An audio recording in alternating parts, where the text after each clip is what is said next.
बिस्मिल्लाहिर्रहमानिर्रहीम। नाज़रीन, मैं हूँ जावेद बलोच और आपके इल्म में है कि अगस्त आने वाला है और अगस्त के बाद सितंबर है और सितंबर के बाद इलेक्शन भी होने हैं। हुकूमत के पास चंद दिन बाकी रह गए हैं। चंद दिन की मेहमान पीडीएम गवर्नमेंट जो है उसने काफ़ी सारे काम जो है अभी उसके करना बाकी हैं। जाते जाते जो है वो चीज़ों को सेटल करना और अगले सेटअप की तैयारी जो है वो सबसे अहम इशू है और इस वाले से काफ़ी सारी चीज़ें चल रही हैं। अगर मैं आपको थोड़ा सा इस गवर्नमेंट के मुतल्लिक जो दिन बाकी रह गए हैं उसके मतलब बताऊँ तो 17 दिन बाकी हैं।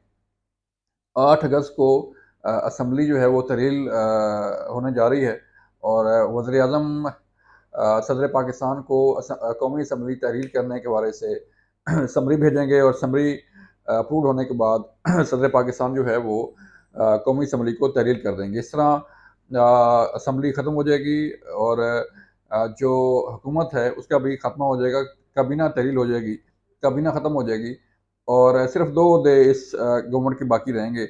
एक वज़ीर-ए-आज़म शहबाज शरीफ जब तक निगरान वज़ीर-ए-आज़म का फ़ैसला नहीं होता और जब तक निगरान वज़ीर-ए-आज़म अपने ओहदे का हलफ़ नहीं लेता, उस वक़्त तक वज़ीर-ए-आज़म शहबाज शरीफ अपने ओहदे पर विराजमान रहेंगे और काम करते रहेंगे। दूसरा ओहदा जो है स्पीकर कौमी असम्बली का है।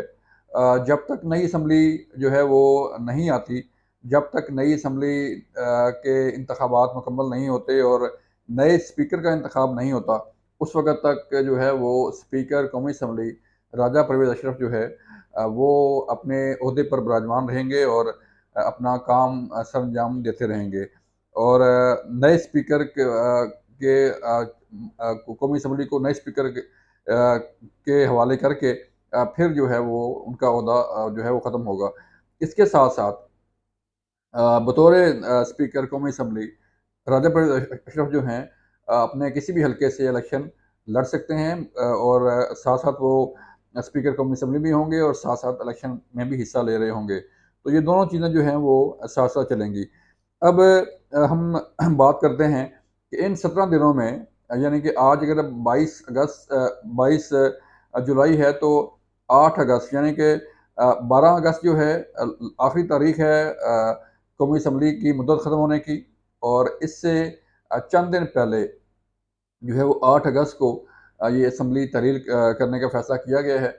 इस वाले से जो असम्बली है वो तैयार की जा रही है और असम्बली वज़ीर-ए-आज़म जो है वो 8 अगस्त नहीं बल्कि 7 अगस्त को जो है वो इंस्टॉल करेंगे, ज़राए बता रहे हैं, ताकि 8 अगस्त को ये असम्बली तहरील हो जाए। अगर सदर पाकिस्तान असम्बली तहरील करने के हवाले से कुछ हिचकिचाहट का मुज़ाहरा करते हैं या जो है उसमें कोई एतराज़ करते हैं तो फिर 48 आवर्स के अंदर-अंदर खुद ही असम्बली जो है वो तहरील हो जाती है कानून के मुताबिक।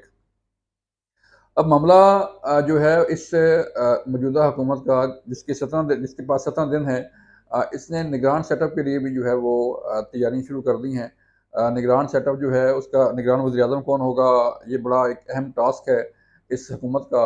कोई ऐसा शख्स जो है उसकी तलाश की जा रही है जो फ़ाइनेंस का माहिर हो, जो वज़ारत ख़ज़ाना का जो है के अमूर जो है वो स्पेशली टैक्स के अमूर जो है और इंतज़ामिया अमूर का माहिर हो। इस हवाले से ऐसी शख्सियत का चुनाव किया जा रहा है जो फ़ाइनेंस के हवाले से जो है अपना काम सरअंजाम दे सकें। क्योंकि आईएमएफ के साथ स्टैंड बाई एग्रीमेंट है और आईएमएफ के साथ जो है जो मामलात चल रहे हैं उसको भी साथ-साथ लेके चलना है। तो ये निगरान सेटअप की ज़िम्मेदारी होगी कि जो एग्रीमेंट ये हुकूमत करके जा रही है वो आईएमएफ के साथ जो है वो जारी रहे और उसके साथ स्टैंड बाई चीज़ें चलती रहें। इसलिए किसी ऐसे शख्स की तलाश जारी है। हफीज़ शेख का नाम भी आ रहा है और कई ऐसे कोई टेक्नोक्रेट्स के नाम भी चल रहे हैं और साबिक वज़ीर-ए-आज़म शौकत अज़ीज़ का नाम भी जो है वो लिया जा रहा है, लेकिन वो ये पॉसिबल नहीं होगा कि न कोई ऐसा वज़ीर-ए-आज़म जो है वो आके दोबारा टेक ओवर करे। तो चीज़ें जो हैं वो बहुत सारी हैं। फिर इलेक्शन रिफॉर्म पे जो है वो कानून साज़ी होनी है।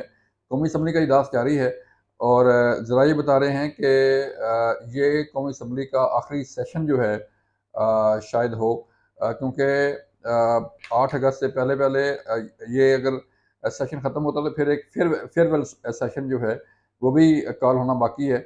और उस सेशन में कौमी असम्बली की जो कारकर्दगी है और जो कानून साज़ी हुई है और जो उसने इक़दामात किए हैं कौमी असम्बली में, उसकी एक उस पे एक उसको कौमी असम्बली के मेंबरान को खराज तहसीन पेश करने के हवाले से एक इजलास होता है, जो आखिरी इजलास कहलाएगा और होगा।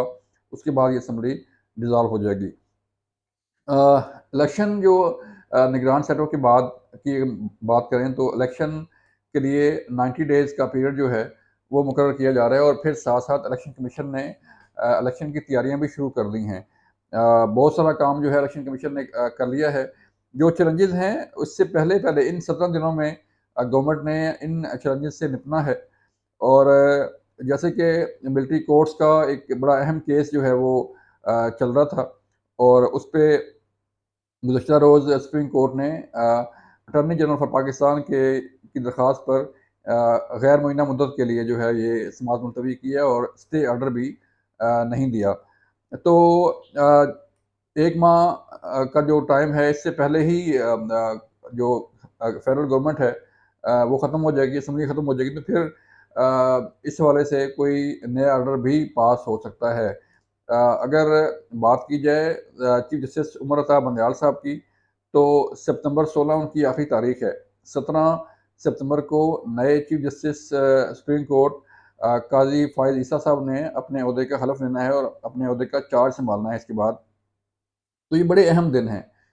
16 सितंबर के बाद सदर पाकिस्तान का ओहदा भी ख़त्म होगा, और नई असम्बली आने के बाद, नई गवर्नमेंट आने के बाद नया प्रेज़िडेंट पाकिस्तान का भी इंतख़ाब होगा, और वो नया प्रेज़िडेंट अपने ओहदे का चार्ज सँभालेगा। तो ये वो चीज़ें हैं जो नियर फ्यूचर में मुस्तक़बिल करीब में जो है वो होने वाली हैं, और इस हवाले से तैयारियाँ ज़ोरों-शोर से जारी हैं। निगरान सेटअप सबसे बड़ा टास्क है इस हुकूमत का, और ऐसा निगरान सेटअप हो जो तमाम अमूर जो है वो सरअंजाम दे सके, और ये ज़राए ये बता रहे हैं कि निगरान सेटअप के अंदर कड़ा एहतसाब भी होने वाला है। आपको ये हम बता रहे हैं कि निगरान सेटअप के, क्योंकि पीडीएम गवर्नमेंट अपने सर पे कोई चीज़ लेना नहीं चाह रही। तो जो चीज़ें चल रही हैं, लाइक अगर अगर हम इमरान खान के केसेस देखें, तो वो आहिस्ता-आहिस्ता आगे बढ़ रहे हैं।